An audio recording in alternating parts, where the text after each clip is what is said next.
আপনারা ছোট্ট একটা কাঠের গুঁড়ি দেখতে পাচ্ছেন, এর নাম হচ্ছে চোখ। এটা আপনার তাকামুলের পরীক্ষায় গাড়ির লোড আনলোডের ক্ষেত্রে ব্যবহার করা হয়। যেমন ধরেন আপনি গাড়িতে লোড করবেন, সর্বপ্রথম আপনার কাজ হবে এই চোখ দুটো চাকার নিচে যেয়ে দেওয়া, যাতে গাড়ি সামনে আগাতে বা পেছনে পেঁচাতে না পারে, সেক্ষেত্রে এটি ব্যবহার করা হয়।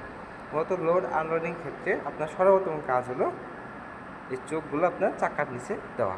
তারপরে দ্বিতীয়ত গাড়ির সামনে দেবেন এই যে ট্রাফিক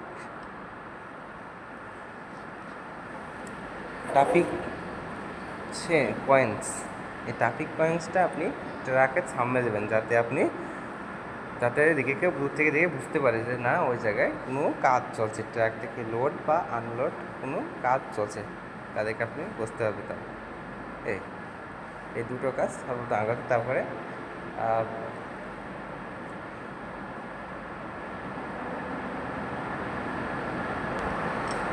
ওইটা শেষে তারপর যেখানে আপনি ট্রাক থেকে মাল নামাবেন, ধরেন আপনি এক জায়গায় মাল স্টক করবেন, ট্রাক থেকে নামে মাল স্টক করবেন, তখন আপনি যে জায়গায় নামাবেন সেই জায়গায় পরিষ্কার করতে হবে, তখন ঝাড়ু দিতে হবে। ঝাড়ু দেওয়ার পরে একটি কার্পেট সে জায়গায় দিতে হবে। যেমন আমি আপনাকে দেখাচ্ছি, এই যে কার্পেট থাকবে একটা, এই কার্পেটটা সুন্দরভাবে এই জায়গায় মিলিয়ে দিয়ে তারপরে ট্রাক থেকে মাল